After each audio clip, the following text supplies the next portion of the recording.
pura, pura actualidad. Mesa Central.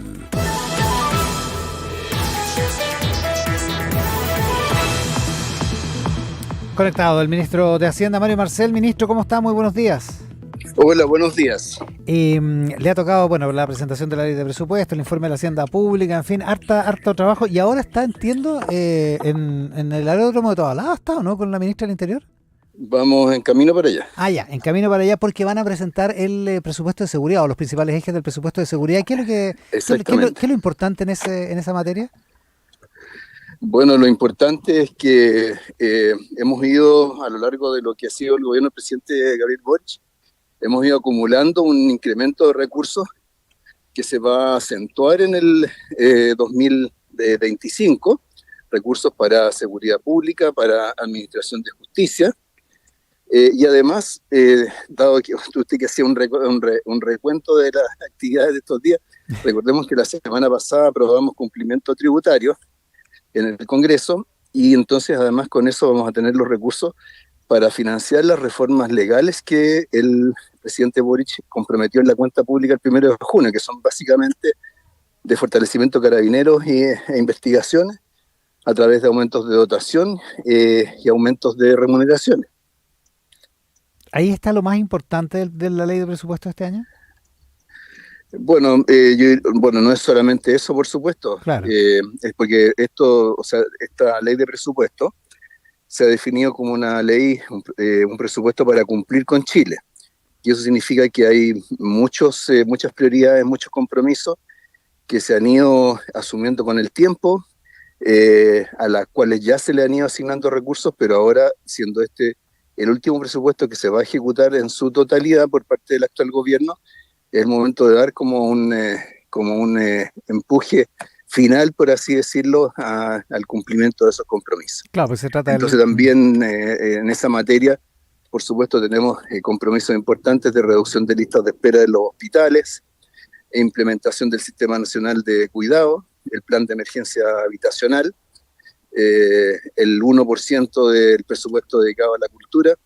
Todo eso está reflejado en este proyecto de presupuesto para el 2025. Hay un debate ya entre los especialistas respecto del aumento del gasto, respecto de cómo calcular el aumento del gasto real y de la posibilidad de que nos acerquemos a una meta de responsabilidad fiscal autoimpuesta por gobiernos anteriores, pero también por este propio gobierno. ¿Qué piensa usted, ministro, en esta controversia?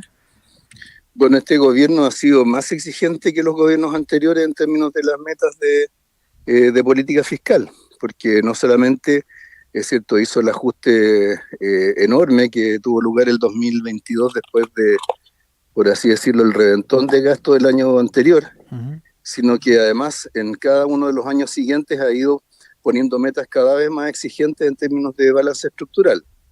Y así como este año teníamos una meta de un déficit estructural de 1,9% del producto, para el próximo año la meta es de 1,1% del producto. Así que, y nos hemos preocupado de que eso sea una meta no solamente con la cual se formula el presupuesto, sino que también con la cual se ejecuta, y por lo tanto haciendo ajustes durante el año si es que ocurre algo por el lado del ingreso y gastos que amenace el cumplimiento de esa meta.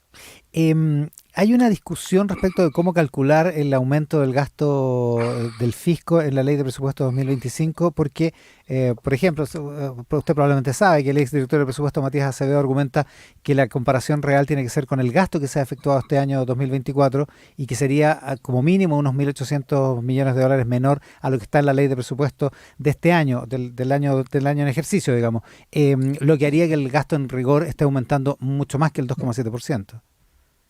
Bueno, yo creo que dado que Matías, a quien lo conozco bien, fue director de presupuesto, yo creo que él sabe bien cómo se calcula las metas del balance estructural, y sabe que la metodología para calcular el balance estructural determina un nivel de gasto, no es la variación del gasto lo que surge a partir de ahí, sino que un nivel de gasto que es el compatible con el logro de la meta estructural, dado la perspectiva de los ingresos durante el año. Y por supuesto, cuando esos ingresos durante el año tienen un aumento permanente que va más allá del crecimiento de la actividad, en este caso como producto de la propia ley de cumplimiento tributario, el royalty minero, el acuerdo entre Codelco y SQM que va a aumentar de manera permanente los ingresos del litio y además el aumento del precio del cobre de largo plazo. Todos esos elementos dan un espacio de crecimiento del gasto algo mayor. Ahora eso, ¿cierto? Eso nos tiene que financiar el cumplimiento de la meta y el nivel de gasto. Y eso es lo que resulta de todo ese proceso. Así que el porcentaje comparado con el año anterior sea más grande, más chico, no incide, o sea, no es el propósito de la regla estructural. Es determinar un nivel de gasto compatible con la meta que se ha fijado. Ahora, en ese nivel de gasto preocupa que haya efectivamente menos ingresos de los que en algún momento se proyectaron. Pasó en el 2023 y ahora dice el propio Acevedo que está pasando, que hay 3.300 millones menos de dólares de ingresos, digamos. Bueno, él tiene sus propios cálculos, pero es evidente que este año ha habido dos factores que han reducido los ingresos respecto a lo que se había presupuestado. Uno, una operación renta que fue más negativa de lo que se había estimado, y por otro lado una baja adicional del precio del litio. Dado que nuestro compromiso es cumplir con la meta estructural del año, entonces lo que hemos hecho es ajustar el gasto para que esa meta se pueda cumplir. Y por lo tanto eso hace que el nivel de gasto del 2024 sea algo menor con el que vamos a cerrar el año. Pero eso es porque justamente estamos tratando de cumplir con la meta fiscal, no solo el 2024, sino que también el 2025. Ahora, dicho eso, primero, la calificación que usted calificaría esta ley de presupuesto como un presupuesto fiscalmente responsable y que el país puede afrontar desde el punto de vista de los ingresos y del gasto. Por supuesto, es un presupuesto responsable desde el momento en que se formula a partir de estas metas fiscales y que además el hecho de cumplir con esas metas fiscales va a significar detener el crecimiento de la deuda pública que se viene prolongando durante 17 años. Y eso creo que es un paso bien importante desde el punto de vista de la responsabilidad fiscal. Fíjese que el aumento de la deuda que va a ocurrir en el conjunto del gobierno del presidente Boric, va a ser el más bajo de los últimos 17 años. Todos los 3 gobiernos anteriores acumularon deuda a un ritmo muy superior, y de hecho si ese ritmo se hubiera mantenido durante este gobierno, tendríamos al final del 2025 una deuda que sería 20.000 millones de dólares más alta que la que efectivamente va a ser. Y eso nos habría significado pagar 1.400 millones de dólares más en intereses. Entonces, eso, digamos, ayuda a entender un poco, ¿cierto?, cuáles son los beneficios de cumplir con las metas fiscales. Ahora, esas metas fiscales que por supuesto la mayoría de los macroeconomistas, de los economistas más serios, por supuesto respalda, también hacen que la holgura para el endeudamiento y la holgura respecto de los ingresos futuros del fisco sea más o menos estrecha, lo que deja para los próximos años, no para el 2025, sino para los años siguientes, bastante poco margen, si es que todo lo demás sigue constante, como les gusta decir a los economistas. Ceteris paribus, poca holgura en el futuro, a menos que se crezca, digamos, a menos que el crecimiento no sea constante como está ahora. Por supuesto, y para crecer más es que estamos, por otro lado, impulsando un número importante de reformas. Ayer justamente, por ejemplo, se aprobó el proyecto de ley marco para permisos sectoriales, ¿cierto?, que es parte de la agenda del pacto fiscal. Pasó a segundo trámite eso. ¿Aló? Pasó a segundo trámite eso. Claro, se aprobó en la Cámara de Diputados, pasó a segundo trámite y la verdad es que tuvo un trámite bastante expedito en la Cámara de Diputados. Esperamos que ocurra lo mismo en el Senado. Por otro lado, la semana pasada, la ministra de Minería anunció la forma en que se va a efectuar la adjudicación de contratos de operación de litio en 6 salares que han sido seleccionados en función de todo el proceso previo de expresiones de interés del sector privado. Así que también, ¿cierto?, en esto que muchas veces se ha dicho que estamos atrasados, que vamos que vamos a quedar por detrás de otros países vecinos. La verdad es que estamos dando todos los pasos para avanzar en esa dirección y todo eso nos va a permitir crecer más en el futuro. Y ese crecimiento sería el que podría financiar bienes públicos en el futuro, porque si no, no hay cómo, ¿no? Sí, bueno, y también, es cierto, tendrá que seguir haciéndose un esfuerzo de reasignación de recursos. Recordemos que en el protocolo que sirvió para darle un trámite expedito a cumplimiento tributario, se estableció una meta de ahorros anuales para justamente liberar recursos para financiar gastos prioritarios. Y esa meta que se acordó ahí, que me imagino yo que se entiende que no solo para lo que le queda a este gobierno, sino que también es válida para adelante, en este presupuesto del 2025 la excedimos. Así que ese esfuerzo por supuesto, hay que seguirlo haciendo. Y a propósito de discusiones para adelante, ayer Michel Jorrat, el exdirector de Impuestos Internos, decía que debería clausurarse la discusión tributaria al menos por un buen tiempo. ¿Usted está de acuerdo con esa idea, tomando en consideración que estamos discutiendo respecto de los recursos que vamos a tener en el futuro y que el próximo gobierno que venga probablemente se va a ver tentado, si no hay crecimiento, a sacar plata de alguna parte, digamos? Claro, bueno, hay que tener claro respecto de eso que los impuestos en realidad cumplen dos funciones. Por un lado, recaudan recursos para el fisco, pero por otro lado también inciden sobre las señales, los incentivos en la economía. Entonces, respecto de lo primero, efectivamente, en el mismo protocolo que citaba recién del proyecto de cumplimiento tributario, señalamos que las modificaciones de impuestos que restaran durante el actual gobierno iban a ser neutras desde el punto de vista de la recaudación, es decir, que si había alguna baja de impuestos, se podía compensar con aumento de otros.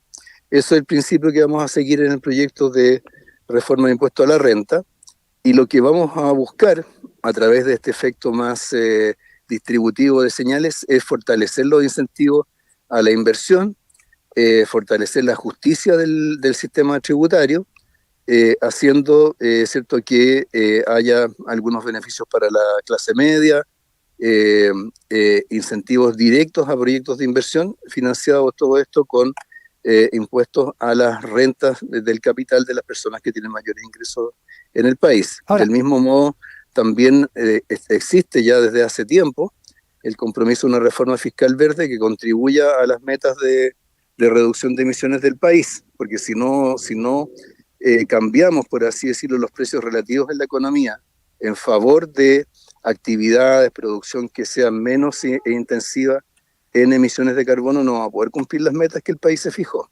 claro, o sea, impuestos que corrijan externalidades, pero no que vayan a recaudar más, como dice usted. Ahora, dicho eso, ¿usted está de acuerdo con la premisa de que desde el punto de vista recaudatorio, la discusión tributaria podría suspenderse por un buen tiempo? ¿Debería haber algún tipo de acuerdo en la política profesional de modo de darle una cierta tranquilidad a los inversionistas respecto del panorama tributario en el mediano y largo plazo?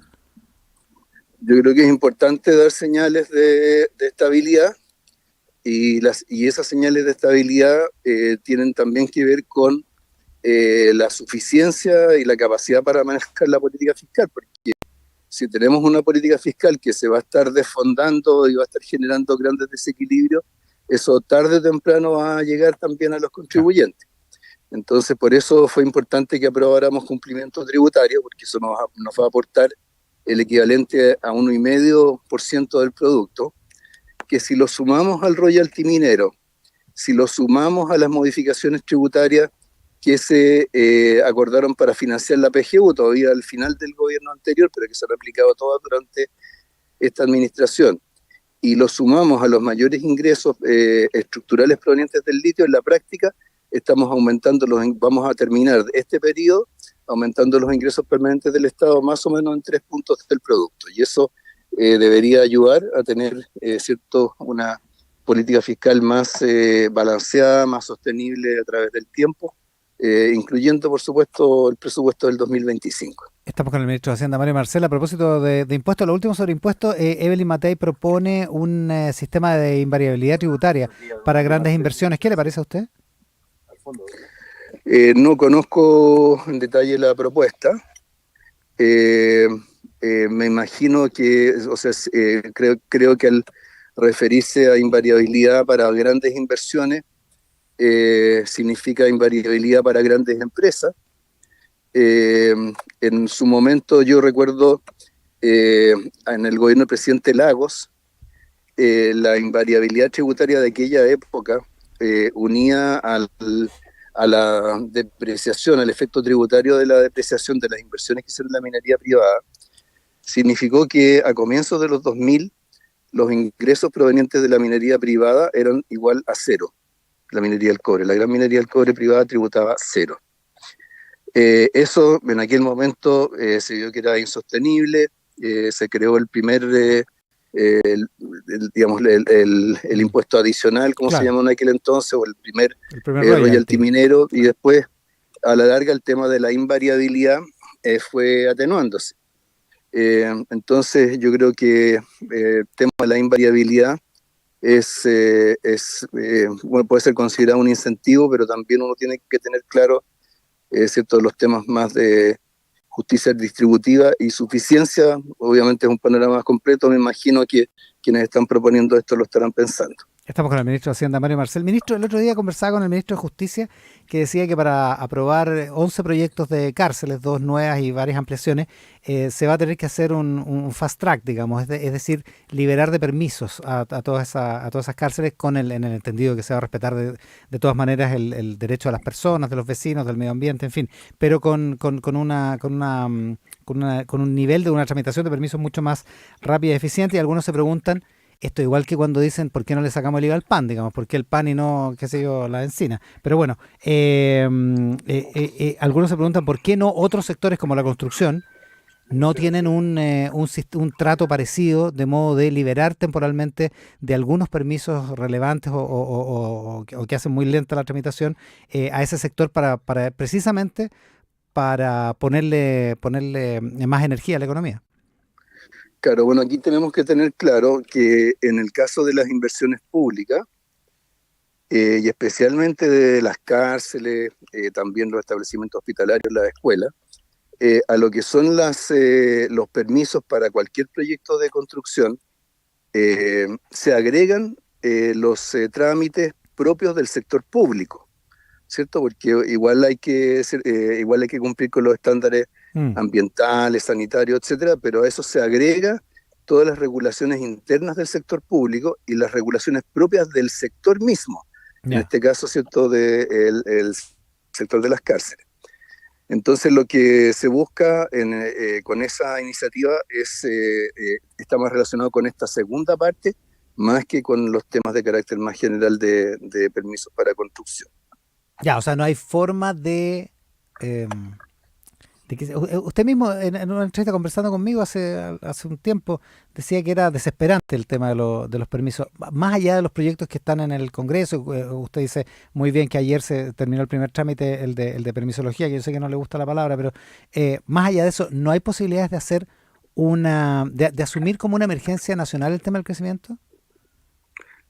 O sea, es una prioridad, es una emergencia. O sea, por algo tenemos 36 iniciativas para impulsar el crecimiento en el pacto fiscal, ¿ah? Pero en esto de los permisos uno siempre tiene que ser cuidadoso en que una cosa es agilizar los procedimientos, simplificarlos, racionalizar todo ese proceso, y otra cosa distinta es cambiar los estándares o rebajar los estándares ambientales, urbanos, etcétera. Entonces, ahí hay que ser bastante cuidadoso. El proyecto que se aprobó lo hace, como también lo está haciendo el proyecto sobre reforma del sistema de evaluación de impacto ambiental, que está también en tramitación en el Senado. El ministro de Hacienda, Mario Marcel, esta mañana aquí en Mesa Central. Ministro, le agradezco mucho la gentileza. Muy bien, muchas